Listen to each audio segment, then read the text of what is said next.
नमस्कार, अभिनंदन आप सभी का मेरे साथ देश की बात करना।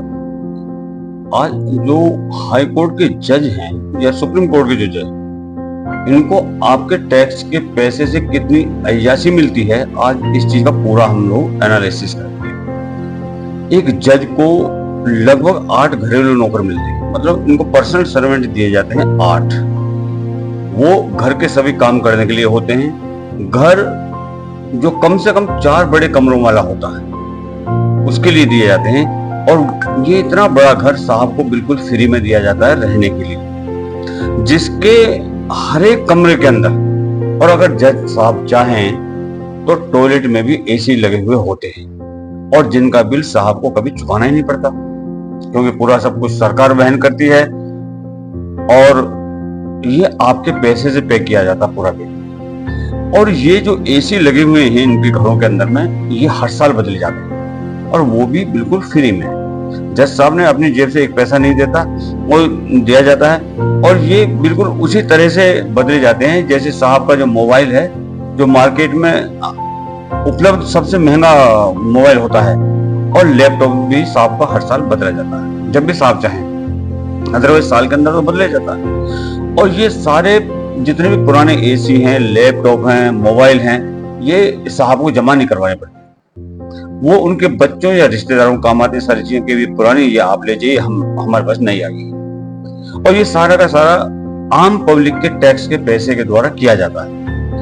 अब दूसरा, साहब को सुरक्षा के नाम पर 3 शिफ्टों को मिला करके, मतलब सुबह की, दोपहर की और रात की, इन 3 शिफ्टों को मिला करके 12 पुलिस वाले मिले होते हैं, जिनमें एक समय में हर वक्त 3 आदमी घर की सुरक्षा में रहते हैं। और इसमें एक दरोगा रैंक का व्यक्ति बॉडीगार्ड के रूप में हमेशा साथ में चलता है साहब के। और अगर मैडम को कहीं शॉपिंग के लिए जाना हो तो उनके लिए दूसरी सरकारी गाड़ी भी होती है, और सरकारी ड्राइवर और सरकारी सुरक्षा गार्ड उनके साथ में जाता है। और ये जितना भी खर्चा, जितना भी अमला है, इसके ऊपर जो खर्चा होता है, ये इस देश के आम नागरिक के टैक्स के पैसे को उसके ऊपर खर्च किया जाता है। मतलब ये पूरा इनका पेमेंट जो है वो टैक्स के पैसे से होता है। उसके बाद जब जज सब रिटायर हो जाते हैं, तो रिटायर होने के बाद भी साहब को एक प्रोटोकॉल अफसर मिलता है, जो कि हर तरह तरह के कार्य देखता है साहब के। जैसे कि किसी बीमार, जब साहब बीमार हो जाएं, तो बीमारी की हालत में साहब किसी भी हॉस्पिटल में अगर जाएं, तो वो प्रोटोकॉल अफसर पहले हॉस्पिटल के अंदर पहुंच करके सारे इंतजाम देखता है कि साहब को प्राइवेट रूम मिला है कि नहीं मिला है, कहां पर, प्राइवेट हॉस्पिटल के अंदर, और वो भी इस तरह से कि साहब को अपनी जेब से एक पैसा नहीं देना पड़े। और ये सारा आम पब्लिक के टैक्स के पैसे से इन साहब को मिलता है।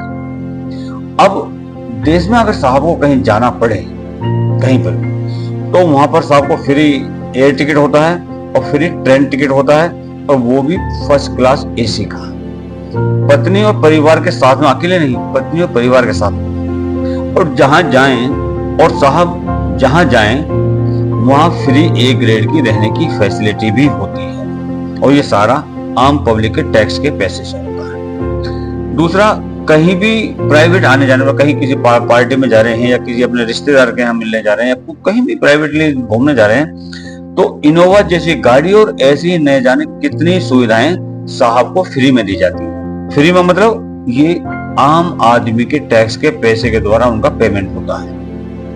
और इसके बाद गर्मियों के अंदर में 1 महीने की, और सर्दियों में करीब 12 दिनों की छुट्टी कम से कम मिलती है साहब को। ये साहब का अधिकार है। लेकिन खबरदार, साहब के संविधान की जानकारी पर कोई सवाल मत उठाना, ना ना ना ना ना, उनके किसी फैसले पर कोई बुराई करें, कोई कमेंट नहीं करेंगे, कुछ नहीं करेंगे। बावजूद इसके कि हाई कोर्ट के जज का फैसला सुप्रीम कोर्ट बदल सकता है, कभी बदल देता है।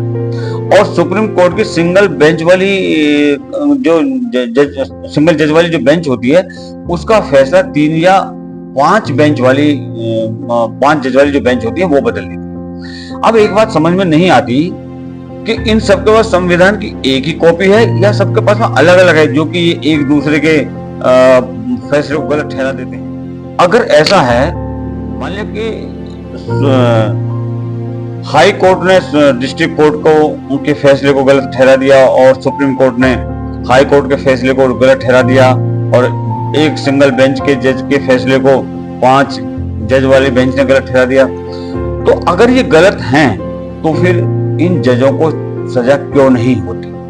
क्योंकि अगर कोई डॉक्टर किसी मरीज का इलाज करता है और वो व्यक्ति ठीक नहीं होता और वो व्यक्ति किसी उससे ज्यादा क्वालिफाइड डॉक्टर के पास जाता है और वो डॉक्टर कहता है कि इसने इसको गलत मेडिसिन दी है, गलत दवाई दी है, गलत इसका इलाज किया है, तो वो व्यक्ति ऑल इंडिया मेडिकल काउंसिल के अंदर में उस डॉक्टर को जिसने उसका गलत इलाज किया है उसके खिलाफ शिकायत कर सकता है और मेडिकल बेंच जो है वो उस डॉक्टर की डिग्री छीन लेती है। तो क्या इस टाइप का प्रावधान भी हमारे कानून में है कहीं पर? अगर नहीं है तो क्यों?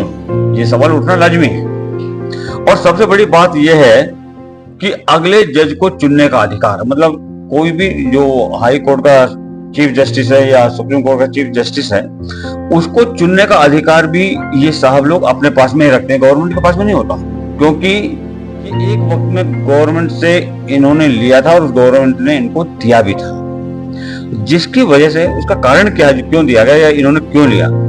क्योंकि जिससे ये अपने बच्चों, रिश्तेदारों और मित्रों के बच्चों को खुद से ही जज चुन सके। और वैसे भी इतने ताकतवर और ऐशो आराम से भरी हुई कुर्सी पर बैठने का अधिकार तो कोई भी व्यक्ति है वो अपने बच्चों और अपने रिश्तेदारों को ही देना चाहता है और देना भी चाहिए। इसलिए देश में हर वक्त कार्य कर रहे हाई कोर्ट और सुप्रीम कोर्ट के जजों में से 65 से 70% पुराने जजों के बच्चे या नजदीकी रिश्तेदार होते हैं। आप चेक कर सकते हैं। खैर, यह भारत है, यहाँ नेता जनता की भलाई के नाम पर जनता को ही लूटते रहते हैं और ये साहब जनता को न्याय दिलाने के नाम पर ऐशो आराम की जिंदगी गुजारते हैं। बाकी रही जनता की, तो वो नेताओं की जनता की भलाई के किए गए कामों और साहब से मिले न्याय के सपने देखते देखते अपनी मृत्यु की प्रतीक्षा करती रहती है। तो ये हमारा जो जुडिशियल सिस्टम है, जो हमारे यहाँ के जज साहब लोग हैं, ये उनका वो है कि ये कितनी अय्याशी करते हैं हमारे पैसे के ऊपर। बाकी आपके विवेक पर। जय हिंद, जय भारत, जय श्री राम।